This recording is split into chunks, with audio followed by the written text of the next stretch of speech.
Krishna colony स्थित गली number 5 में रविवार देर शाम शॉर्ट सर्किट से लगी आग के कारण एक मकान धू धू कर जल उठा। आग इतनी भीषण थी कि घर के बाहर खड़ी एक गाड़ी भी आग की चपेट में आ गई और कुछ मिनटों में ही आग ने गाड़ी को राख के ढेर में तब्दील कर दिया। मकान मालिक मुकेश चंद शर्मा के अनुसार आग से उनका करीब 25-30 लाख रुपए का नुकसान हो गया। उन्होंने बताया कि घर पर उनका बेटा, बेटे की पत्नी व बेटी मौजूद थे। रात के समय अचानक घर की दूसरी मंजिल से आग की लपटें उठनी शुरू हो गयी। घर में लगी आग को देखकर आस पड़ोस के लोग एकत्रित हो गए और परिवार के सदस्यों को समय रहते घर से बाहर निकाल लिया और कोई भी बड़ा हादसा होने से बच गया, लेकिन इसी दौरान पीड़ित घायल हो गया। उन्होंने कहा कि आग से उसके घर में रखा सभी सामान जलकर राख हो गया और घर के बाहर खड़ी कार धू धू कर जल उठी। पीड़ित के अनुसार घर में आग लगने से करीब 25 से 30 लाख रुपए का सामान व मकान पूरी तरीके से जलकर नष्ट हो गया। पीड़ित ने बताया है कि आग की सूचना देने के लिए उसने पुलिस व दमकल विभाग के सरकारी नंबरों पर संपर्क करने की काफी कोशिश की, लेकिन वो नंबर मिल नहीं पाए, जिसके बाद उन्होंने अपने पड़ोसी व भाजपा नेता अविनाश भारद्वाज को इस बारे में सूचित किया और उन्होंने सबसे पहले बिजली विभाग को कॉल करके कॉलोनी की बिजली को बंद करवाया, जिसमें कोई और बड़ा हादसा न हो सके। इसके बाद पुलिस व दमकल विभाग को सूचित किया। सूचना मिलते ही दमकल की 2 बाइक मौके पर पहुंची और आग बुझाने के प्रयास में जुट गई। कुछ देर बाद दमकल विभाग की 2 गाड़ी व पुलिस मौके पर पहुंची और करीब 2.5 घंटे की कड़ी मशक्कत के बाद दमकल विभाग के कर्मचारियों ने आग पर काबू पाया। वहीं जब इस बारे में फायर अधिकारी लेखराम से बात की गई तो उन्होंने बताया है कि शाम के करीब 7:30 बजे जैसे ही उनके पास आग लगने का फोन आया, तुरंत स्टेशन से 2 बाइक व 2 गाड़ी रवाना हो गई, जिन्होंने तुरंत वहां पहुंचकर आग को बुझाने का काम शुरू कर दिया। करीब 2.5 घंटों की कड़ी मशक्कत के बाद उनके कर्मचारियों ने आग पर काबू पाया। उनका कहना था कि आग लगने के कारण शॉर्ट सर्किट बताया जा रहा है। बाकी उनके द्वारा अभी इस मामले की जाँच की जा रही है कि आग कैसे लगी। मेरे बच्चे ऑफिस से आए थे और बच्चे अंदर घुस गए। मैं अपने पल्ले मकान में खाना खा रहा था।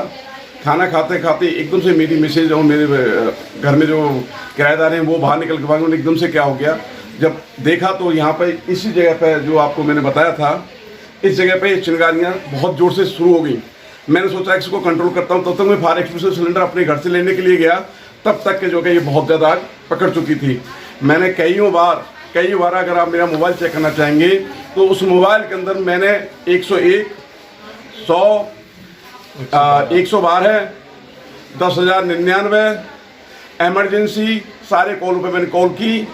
कॉल लगने के बाद कोई भी वहाँ कॉल नहीं लगी। कभी बोला 1 दबाओ, कभी लगाओ 2 लगाओ, कभी 3 लगाओ। इतना हमारे पास टाइम नहीं था।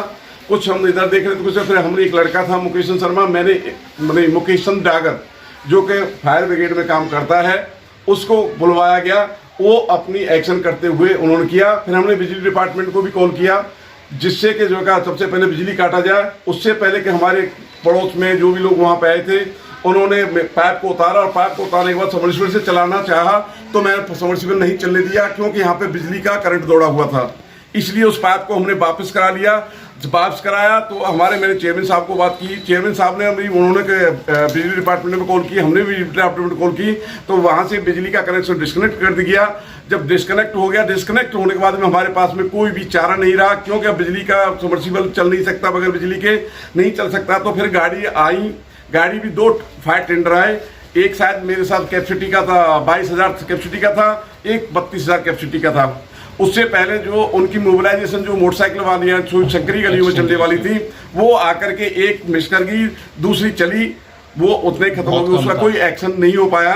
लेकिन मैं यही कहूँगा कि भगवान इस तरह की किसी के ऊपर आपदा नहीं आए, और आपदा आए तो जैसे आज मेरी कॉलोनी में या मेरे साथियों ने या फायर ब्रिगेड ने जो सहायता करी है, भगवान सबकी इस तरह से सहायता करे। मेरे को नुकसान बहुत मोटा हुआ है, लेकिन किसी की जान की नुकसान नहीं है। माल मेरा बहुत नुकसान हुआ है, जैसे कि आपके समक्ष आप निरीक्षण कर रहे हैं, आप देख रहे हैं, आपके सामने है जो भी कुछ है। बाकी मैं इससे ज़्यादा कुछ नहीं। मैं आपसे प्रार्थना करता हूं कि आपके थ्रू ये बात बिजली डिपार्टमेंट को जाए।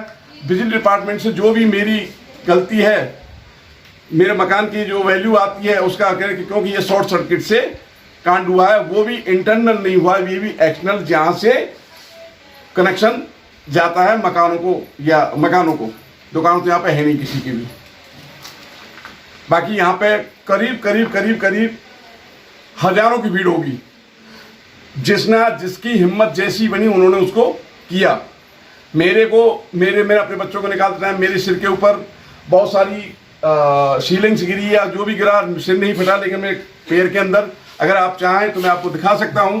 जैसे कि इसमें मेरा कांच लिखा हुआ है, डॉक्टर हैं अनिल कुमार, उन्होंने 2 कांच को निकाल दिया, लेकिन एक कांच अभी भी इसके अंदर फंसा हुआ है। जैसे कि मैं आपको दिखा रहा हूं, यहाँ मैं जला हुआ हूं, जैसे कि मैं आपको दिखा रहा हूं, मैंने आपको अभी दिखाया था, ये यहाँ से मेरा जला हुआ है, जैसे कि आपको दिखाया ये भी मेरा जला हुआ है। बाकी और मेरी कमर पे, पीठ पे हुई है, बाकी यहाँ पे जो मौके वारदात पे अवेलेबल लोग थे, उन्होंने मेरे को देखा कि जिस तरह से मैं अपने बच्चों को, अपने सामान को लेकर के जा रहा हूँ, स्कूटी को निकाल कर मैंने अपना रिस्क लेते हुए बच्चों को मैंने इनोवा को निकलवाया, इसको किया पानी। लेकिन मैं ये कहूँगा कि जब भी तक नहीं आई फायर ब्रिगेड, जब तक नहीं आई, जब तक पुलिस को इन्फॉर्मेशन नहीं हुआ, नहीं आई, लेकिन जब आगे तो दोनों ही शासन प्रशासन हमारे साथ में थे। हमारी कोई ये नहीं कि उन्होंने हमारी हेल्प नहीं, उन्होंने हमारी खूब हेल्प की है। जैसा कि आप देख रहे हो, अगर हेल्प नहीं की होती तो ये हमारा पूरा मकान भी जा सकता था और मकान के साथ साथ हमारे पड़ोसी भी जा सकते थे। इसके साथ साथ नुकसान हमारे पड़ोसी को भी हुआ है। उनकी जो पीवीसी की पानी की पाइपलाइन, जो पानी की जो सेंटेक्स की जो टंकियाँ थी 1000 लीटर की, उनकी वो भी जल गई है। जैसे कि पड़ोसी हैं संदीप हैं, इनके भी मकान के आप देखेंगे तो काला पीला हो रखा है। इधर से हमारे जो टीकाराम जी हैं, उनके उस पर बहुत, लेकिन बात दमकल विभाग की गाड़ियों की अगर हम बात करें या पुलिस की बात करें, कितनी देर में आई थे उसके बाद? मेरे हिसाब से वो आधे घंटे के अंदर अंदर वो गाड़ी यहाँ पहुंच गई। लेकिन जब तक ये अगर वो नहीं आए होते तो शायद ये पूरा कृष्णा कॉलोनी न बसती। लापरवाही किसकी मानते हो इसमें? सर लापरवाही तो मैं ज़्यादातर ये कह सकता हूँ कि जो हम नंबर लगा रहे थे वो गलत नंबर हो सकते हैं, या फिर वो नंबर बिजी चल रहे थे। मैं पॉइंट ऑफ ये नहीं कहूँगा डायरेक्टली इसकी वजह से हुआ है। जो शॉर्ट सर्किट है वो आपको सबको पता है, मैं किसी को पॉइंट ऑफ नहीं करूँगा। क्यों नहीं करूँगा? मेरे बच्चे बच गए, मेरा समाज बच गया, मेरे सब कुछ बच गया। जो नुकसान है वो धन का नुकसान हुआ है। हमारे पास में सूचना मिली थी, यहाँ भी टेलीफोन आया था और 112 नंबर से भी टेलीफोन आया था। 7:30 बजे की हमारे पास में सूचना थी। तो कृष्णा कॉलोनी का मामला था, मकान में आग लगी थी। तो सबसे स्टार्टिंग में हमने जो ना छोटी मोटरसाइकिल है हमारे वाटर में टाइप में, वो निकाल दी थी। उसके बाद में एक फायर टेंडर भेजा था हमने। तो दोबारा कॉल मिली कि भाई आग ज़्यादा है, तो हमने दूसरी गाड़ी भेज दी थी। लगभग हमने 7:30 बजे गई थी और 10 बजे के करीब हमारी जो गाड़ी वापसी कंट्रोल करके आई थी। जिस मकान में जो एसी है, एक कार थी स्विफ्ट बाहर खड़ी थी, वो भी जल गई। एसी है, टीवी है, फ्रिज है, घरेलू सामान जो बेड वेड है, उनके सोने चांदी का जो भी सामान है वो सारा अंदर जल गया उसमें। तो क्या कारण सामने निकल कर आया है? उनका बताना यह है कि हमारे इलेक्ट्रिक शॉर्ट सर्किट से लगी है, पर बाकी ये जांच का विषय है। 25 वर्षों से आपकी सेवा में अशोक इन्वर्टर अपनी बेहतर सर्विस और उच्च क्वालिटी की बैटरी के लिए प्रसिद्ध अशोक इन्वर्टर, मसानी रोड,